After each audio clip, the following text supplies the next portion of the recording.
భక్తి ముక్తికి స్వాగతం. భర్త ఆదాయం రెట్టింపు కావాలంటే భార్య తప్పకుండా చేయవలసిన 10 ముఖ్యమైన పనులు.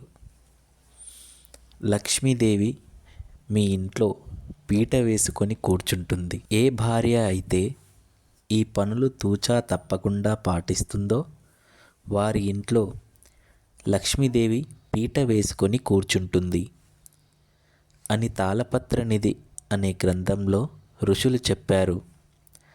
భార్య ఎప్పుడైనా సరే భర్త మంచినే కోరుకుంటుంది. అలా భర్త మంచిని కోరుకునే భార్యలందరూ కూడా ఈ నియమాన్ని పాటిస్తారు. తప్పకుండా భర్త సంపాదన విపరీతంగా పెరుగుతుంది. భర్తకు అదృష్టం, ఐశ్వర్యం కలిగి వస్తాయి. ఇంట్లో ధనం మిగలాలి అన్నా, ఆర్థిక సమస్యలు పోవాలన్నా, భర్త సంపాదన పెరగాలన్నా స్త్రీలు కొన్ని తప్పులను అస్సలు చేయకూడదు, కొన్ని నియమాలు పాటించాలి అని తాళపత్రనిధిలో చెప్పారు. మరి ఆ నియమాలేమిటో ఇప్పుడు మనం ఈ వీడియో ద్వారా తెలుసుకుందాం. అలాగే ఈ వీడియోని ఎక్కడ స్కిప్ చేయకుండా చివరి వరకు చూడండి. అప్పుడే మేము చెప్పేది మీకు బాగా అర్థమవుతుంది. భర్త సంపాదన విపరీతంగా పెరగాలంటే భర్త ఇంటిలో నుండి బయటకు వెళ్ళిన ఒక ముహూర్త కాలం పాటు భార్య బట్టలు ఉతకకూడదు.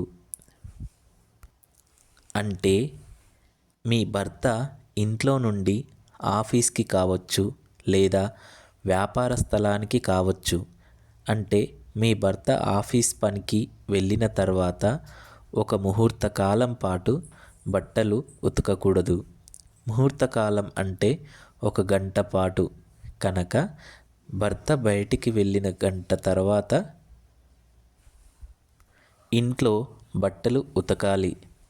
అలాగే భర్త ఇంట్లో నుండి ఏ పని మీద బయటకు వెళ్ళినా వెంటనే ఇల్లు ఊడవకూడదు, చెత్త ఇంటి బయట వేయకూడదు. కొంతమంది స్త్రీలు ఆఫీస్కి వెళ్ళగానే వెంటనే ఇంట్లో ఉన్న చెత్తంతా కూడా డస్ట్బిన్లో వేస్తారు. కానీ అలా కూడా చెయ్యకూడదని శాస్త్రం చెబుతోంది. అలా కాదని భర్త వెళ్ళిన వెంటనే ఇల్లు తుడిస్తే భర్త సంపాదన పెరగదు, తగ్గుతుంది. కాబట్టి భర్త బయటకు వెళ్ళిన తర్వాత 1 గంట పాటు ఇంట్లో చెత్త ఊడవకూడదు. స్త్రీలందరూ ఈ విషయాన్ని గుర్తుపెట్టుకోండి.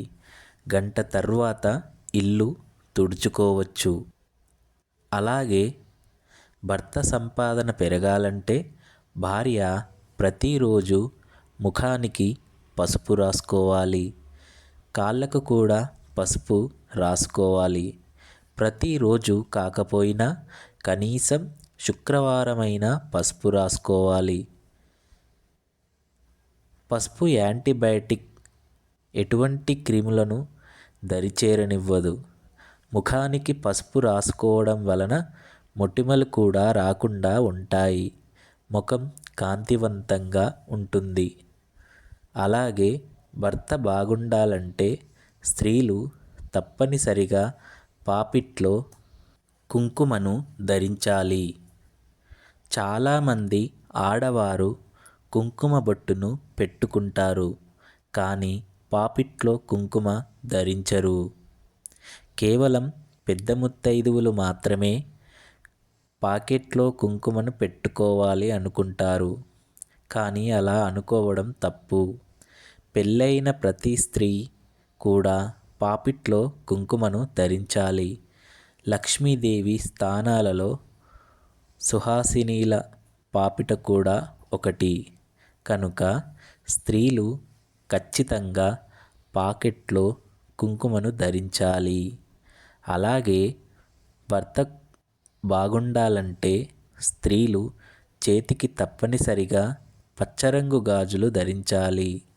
అలాగే తలలో పూలు ధరించాలి.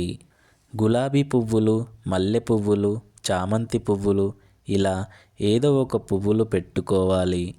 అలాగే భర్త బాగుండాలంటే స్త్రీలు ఎప్పుడూ మెడలో మంగళసూత్రం వేసుకోవాలి. అలాగే కాళ్ళకు మెట్టెలు పెట్టుకోవాలి. ఇలా పంచమాంగల్యాలు ధరించాలి. ఇంటి క్షేమం కోరుకునే స్త్రీలు సంధ్యాకాలంలో నిద్రించకూడదు. ఉదయం 6 నుండి 7 గంటల మధ్యలో ఉండే కాలాన్ని, అలాగే సాయంత్రం 6 నుండి 7 గంటల మధ్యలో ఉండే కాలాన్ని సంధికాలం అంటారు. ఈ సంధికాలంలో పొరపాటున కూడా స్త్రీలు నిద్రించకూడదు. ఎందుకంటే స్త్రీని గృహలక్ష్మి అని పిలుస్తారు. స్త్రీలనే కాదు, ఈ సమయంలో ఎవ్వరు కూడా నిద్రించకూడదు. పూర్వకాలంలో చక్కగా ఉదయం 6 గంటలకే నిద్రలేచేవారు. అందుకే వారికి ఎటువంటి ఆర్థిక సమస్యలు లేకుండా ఆరోగ్యంగా ఉండేవారు.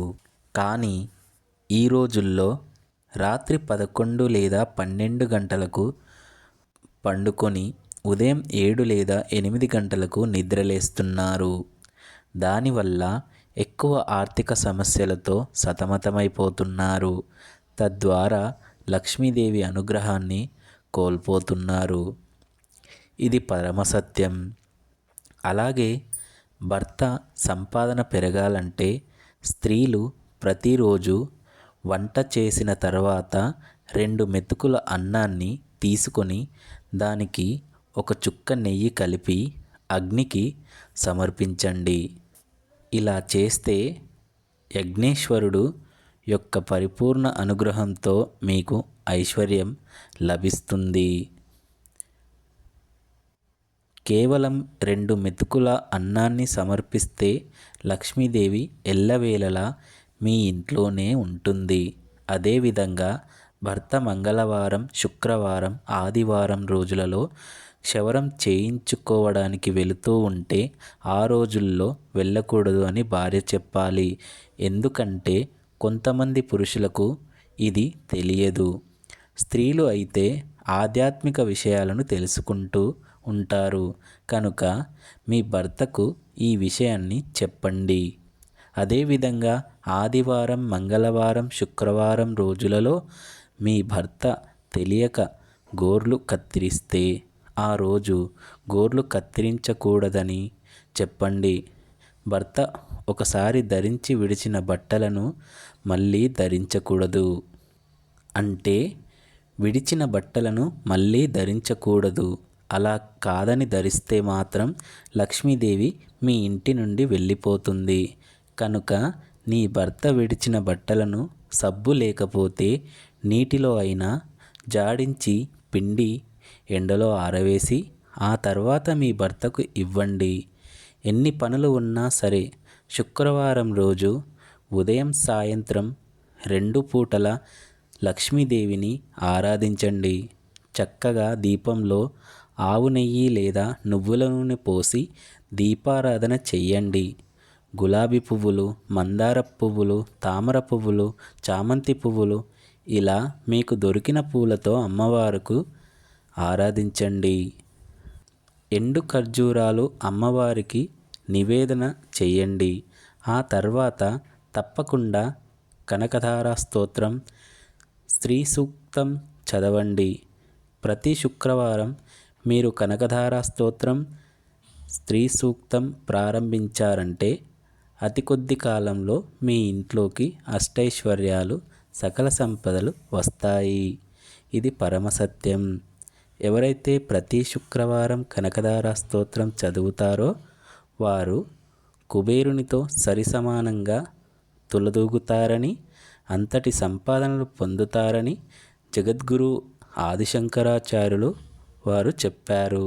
కనుక ప్రతి శుక్రవారం కనకధార స్తోత్రం చదవండి. అమ్మవారికి ఖర్జూరాలు నైవేద్యంగా పెడతారు కదా, ఆ ఖర్జూరాలను తీసి పూజ పూర్తయిన తర్వాత ఒక డబ్బాలో దాచి ఉంచండి. మీ భర్త ఇంటి నుండి బయటకు వెళ్ళేటప్పుడు చక్కగా మీ భర్త కుంకుమ బొట్టు పెట్టి ఒక ఖర్జూరాన్ని మీ భర్త చేతిలో పెట్టి తినమని చెప్పండి.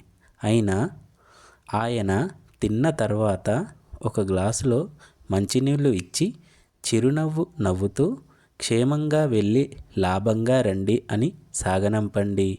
అలా చేసినట్లయితే లక్ష్మీదేవి ఎప్పుడూ మీ ఇంట్లోనే కొలువై ఉంటుంది. ప్రతి శుక్రవారం అమ్మవారికి పూజలు చేసేటప్పుడు తల్లి, నా భర్తకు ఆయు ఆరోగ్యాలు ప్రసాదించు. భర్త బాగుండాలంటే భార్య చేయవలసిన పనులు ఇవే. కనుక స్త్రీలు ఈ నియమాలను పాటించి మీ భర్త పిల్లలతో కలిసి ఆనందంగా జీవించండి. ఓం శ్రీ మాత్రే నమః.